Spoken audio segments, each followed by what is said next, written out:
Hello and welcome. You're watching our special show, Coronavirus Facts versus Myths. I'm Gargi Rawat. First up, let's get you the latest data. In India reported 37,566 new COVID cases in the last 24 hours, with daily infections dropping below 40,000 for the first time in over 3 months.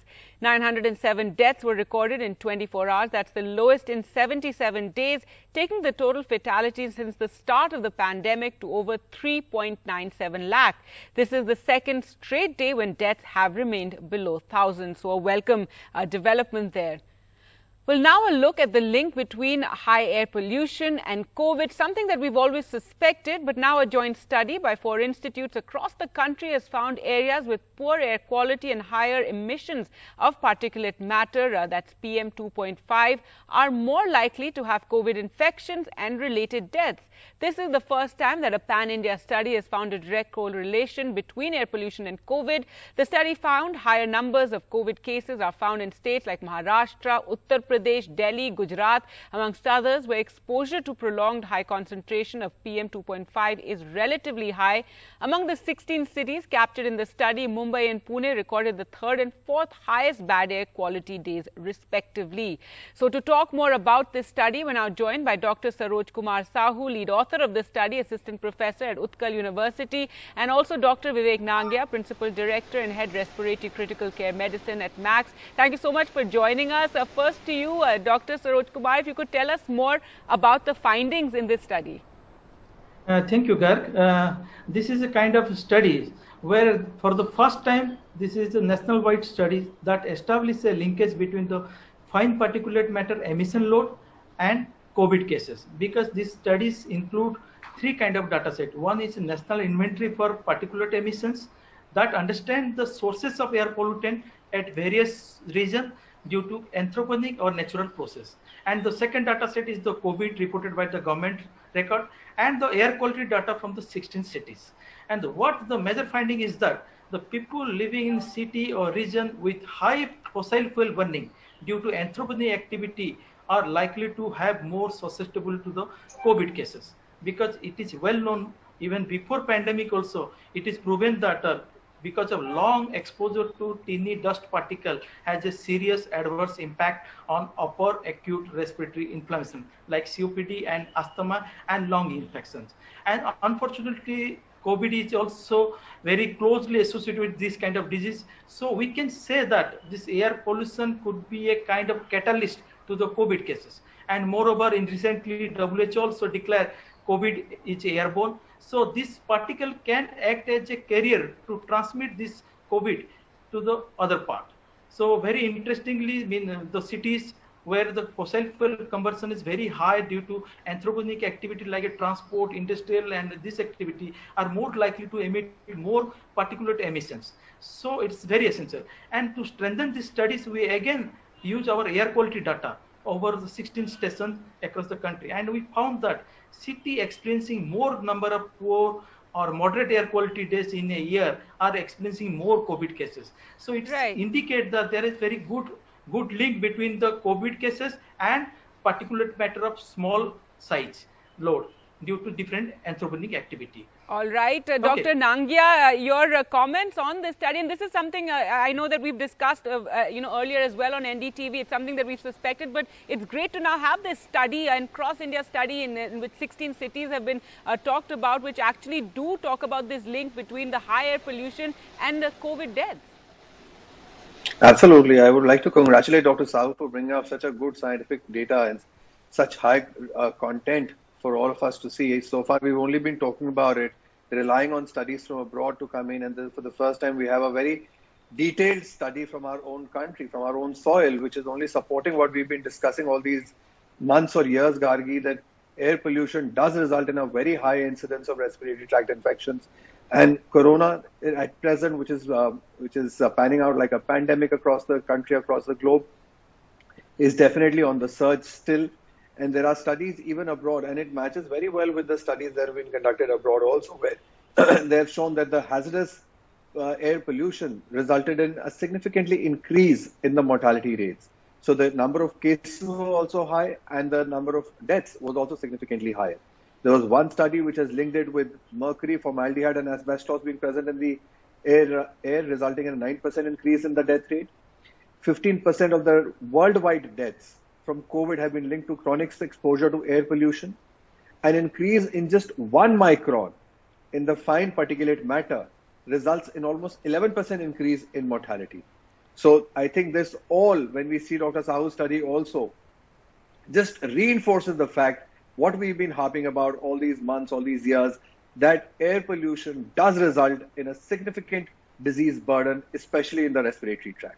Right, and two aspects to this. One, of course, living in polluted areas and for long periods is something that compromises our lungs anyway. And also the spread of the disease, saying this particulate matter is actually, driving the infections around by carrying the infections. Dr. Sahu, you in the study also make some suggestions. If you could take us through that about, long-term measures that need to be adopted. Yeah, definitely. We have to come back to air pollutions. And we have to develop a city and regional specific accountability of source of air pollutions, so that mitigation strategy can be done as city specific and your very regional specific, because every region have their own problems. So you have to pinpoint, you have to find the exact problem lying in different part of the Indian geography. And under NCAP program also, government is developing emission inventory for various cities. That is a very excellent work, and to identify the sources of different pollutants from the different sources, that is a great thing. So all these long-term measures to combat pollution, as you're saying, and this is something, again, air pollution is a whole different issue that we keep talking about we've been talking about for years here on NDTV. But Dr. Sahu, if we talk about the peak of the first wave and second wave during the winter months in Delhi is when we saw less COVID cases, and that's when we have very high pollution. So how do we explain that? See, this is a kind of this is very difficult to explain all this, because there are comorbidity things are also there, where we can, in India, the number of diabetics and hypertension people are very high as compared to other diseases. So that is another big problem in Indian context. So along with in the first, those COVID related biological things, I have little idea, but definitely more toxicological studies or other kind of more clinical studies is required. How these things has been linked during winter times. Okay. Right. All right. And in the study, though, what is something that, we've seen is the areas where there's high pollution are the same areas where we've seen high number of cases and deaths. And Dr. Nangia, again, it comes back to the issue of air pollution. And as you said, this is the first Indian study, and cross-India study that we have, which is showing that link, which is something that everybody has been talking about and worried about. Absolutely. If you realize that air pollution results in 7 million premature deaths every year globally. And this is one study now that we have, which is supporting what we've been saying all these years. Air pollution, basically, if you have to break it down into the various segments, there is the particulate matter, and then there are the toxic gases. Both have their own effects. The particulate matter, more than 10 microns gets filtered at our nasal level. Anything less than that, if 5 microns and all, goes and gets stuck in the throat level. And less than that goes directly into our lungs, and from lungs into the circulation, triggering off an inflammatory cascade. It actually provides a raw bed for any kind of an infection to just walk through easily into our system. So once you have an inflammatory cascade already going on inside, then COVID virus or any other virus for that matter, or bacteria or fungus, will find very easy to get into our body and cause havoc inside. So we're actually providing a raw bed by the process of being exposed to all this chronic exposure to air pollution outside. All and right, indoor as well. In fact, I wish there was a study to corroborate with the indoor air pollution also, which is a discussion for another day. That's right. Dr. Sahu, final word to you. Is there something further that you are doing now as a part of this study, and what are you doing with the study now? Right. As of now, we have been working similar kind of studies, like developing inventory for many more cities, as well as developing inventory for other pollutant, which will be more useful for climate as well as air quality forecasting studies. So definitely we will come with a new data set which will be helpful to understand the role of this kind of pollutant and its health impact that can be useful. Okay. All right. Well, thank you so much, Dr. Sahu and Dr. Nangia, for joining us on the program and talking about this very, very important issue, the link between high air pollution and COVID deaths. Well, let's now focus on Australia. And Australia, which had done pretty well till now in managing the COVID situation, is facing surges of infections, and it's caused by the Delta variant, the variant first identified in India.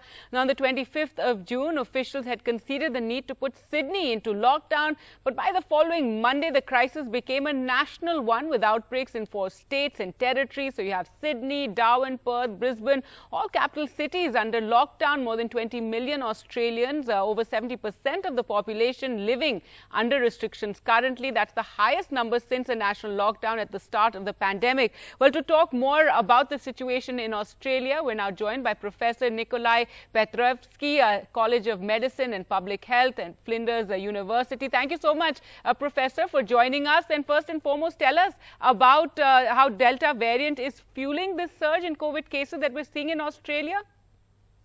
So we have to realize the Delta variant is very transmissible, much more so than the original strains of the virus. And that makes it much harder to control, because for every person who gets infected, they're going to infect between 6 and 8 other people, whereas the original Wuhan strain, it was only 1 person infected 2 other people. So obviously in Australia, we're talking about 20 or 30 cases of virus in the country, which, listening to your earlier comments about India now being down into the tens of thousands of cases, of course there's no comparison.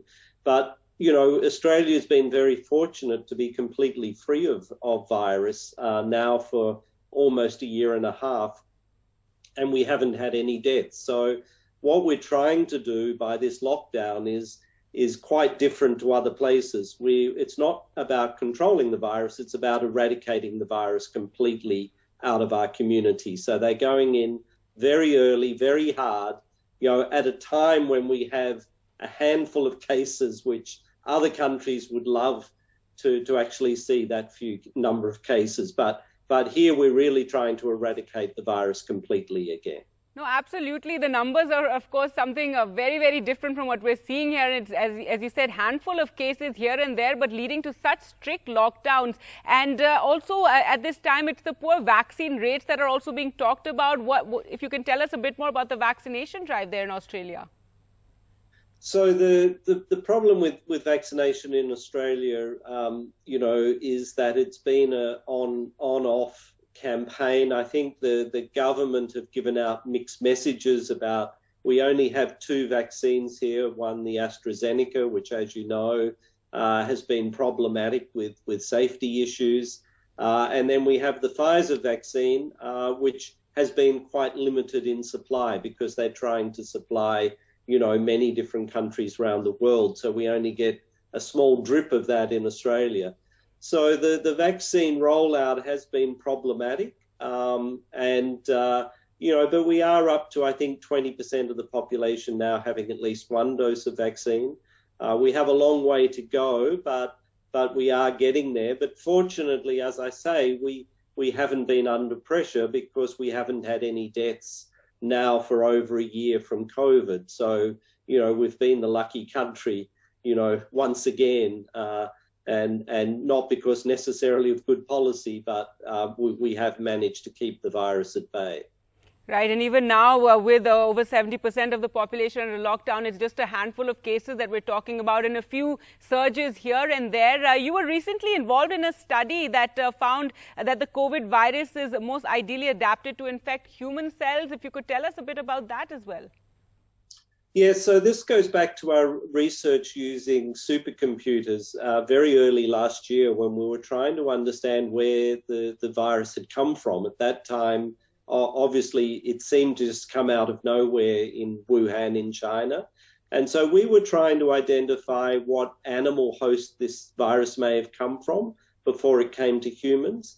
And the surprising finding of our study was that, in fact, it looked like the virus had come from humans, or human cells at least, because it was most adapted to infect humans. And that didn't seem to make a lot of sense because, everyone was presuming this had come from some wild animal, whereas our data suggested maybe that wasn't the case. And of course, the other possibility was that this may have been a virus that leaked out of a laboratory in Wuhan, and certainly our modelling data, could support that possibility. Although, of course, we really still don't know where this virus came from. All right, Professor Nicola, I suppose I'll have to have you on for a separate discussion all on that study. Thank you so much for joining us from Australia. It's a pleasure. Thank you. Well, with that, time for us to slip into a short break. On the other side, we'll take up questions that you often look up online regarding COVID and vaccinations. Dr. Nangia will answer those questions for you.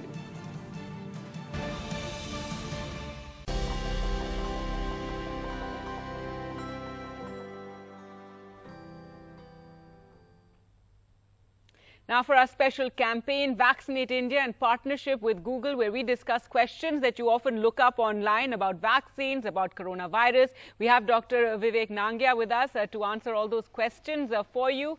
Doctor, one of the questions that people ask quite often, especially given, there's so much talk about vaccines and different vaccines, can I choose my COVID vaccine? Yeah, I think now the government has liberalized it and people can choose the vaccine, although I see no purpose in which one you want to choose because both the vaccines are equally effective. The two of them that are available to us these days, that is the Covaxin and the Covishield. The only difference between the two is that Covaxin is, the second shot needs to be taken at 28 days, whereas with Covishield there has to be a gap of 12 weeks. That's all the difference between the two vaccines. As far as the efficacy is concerned, side effect profile is concerned, they're more or less similar. And I really see no benefit in one over the other. And now we even have the Sputnik vaccine, which I think is becoming more available. When you look online, now suddenly, at least in Delhi, I think there are some Sputnik slots available. Sure. But, the issue is that we still don't have any head-to-head comparison to say that this one is better than the other, that the efficacy of one is better than the other. They're all equal, I feel, in their efficacious. For somebody who's getting the vaccination, it's either 0% or 100%. So ultimately you have to individualize that at that level. What we need to understand is more important than that is that even after vaccination, we need to continue following all the COVID-related precautions and the COVID behavior and the etiquettes. At no stage should we be thinking that we've got vaccinated so we can't get infected now. We can get infected, but maybe we expect that it will be a mild to moderate illness and not a severe illness, or not an illness severe enough to be resulting in death. Right, Doctor. Second thing is that we could still be carriers. Right. I also wanted to ask you about this controversy, that's just broken out regarding Covishield and how, in the EU, they're saying they're not going to consider the AstraZeneca produced in India Covishield for travel. And in fact, they'll accept AstraZeneca vaccines in Europe for the green passports or EU passports. And your comments on this, because is there any difference in the vaccines? I don't think there's any difference. As far as the manufacturing process is concerned, the components of the vaccines are concerned, they're the same in both the vaccines, whether it's produced in India or anywhere abroad. And the quality of the Indian vaccine can nowhere be challenged at all, considering that we were the ones who started exporting it the first and sent it to so many countries across the globe. And something of this sort to be coming up now, I think will have to be dealt with, seriously and cannot be just ignored like this. But I'm sure anyway, 3 months, 4 months have passed by already when this vaccination drive started. Many people have already got vaccinated and benefited from the vaccine as well. And hopefully, I think we shall continue to go ahead with our vaccination drive successfully. Hopefully, it's more of a technical issue and will get resolved soon. Another question that people often look up are about COVID symptoms. If you could tell us a bit about this and what is different from the first wave to the second wave, any different symptoms that we've seen? Right. So in the first wave, what we used to experience was people usually used to come with fever, body aches, and malaise. There was not much of sore throat, cold, cough and all, as we are seeing in this wave. In this wave, we are seeing a lot of people coming in with, this wave that we just went by, in the second wave that we saw, people were mostly coming in with sore throat, cough, cold, fever, body aches, loose motions also now. So that means the GI tract was also getting involved. Loss of smell, loss of taste was usually associated with a milder illness. We've also had patients who were, who had their neurological system involved in terms of headaches, in terms of strokes, paralysis. There were a few patients who even came in with heart attacks, for which they had no history in the past. So predominantly, these are the symptoms that one should look for when suspecting COVID illness. As of these days, I think any fever should be considered to be COVID unless proven otherwise. Right, and there's symptoms and then there are long-term symptoms as well, isn't it? If you could tell us a bit about that. Well, long COVID is the term now being referred to anybody who's persisting to have symptoms even after 4 weeks of the onset of the symptom the first day. So usually you expect the acute phase of COVID to be lasting for 2 to 4 weeks, and anything happening after that is considered to be long COVID. So amongst these long COVID patients, the most common symptoms that we are seeing are patients coming to us with body aches, malaise, inability to concentrate, memory lapses, collectively called as chronic fatigue syndrome or brain fog. We are also getting patients who are coming in with fever persisting, and despite an exhaustive workup, we are unable to find a cause for this fever. There are patients who develop diabetes for the first time, because the COVID virus is known to affect the islet cells of the pancreas that could result in hyperglycemia and therefore diabetes, new onset hypertension, migraines. These are all the very common features that we're seeing in long COVID. All right. Well, thank you. Anxiety, depression, mood changes are some other features that we're seeing. All right. Well, thank you so much, Dr. Nangia, for joining us and explaining all that. Thank you.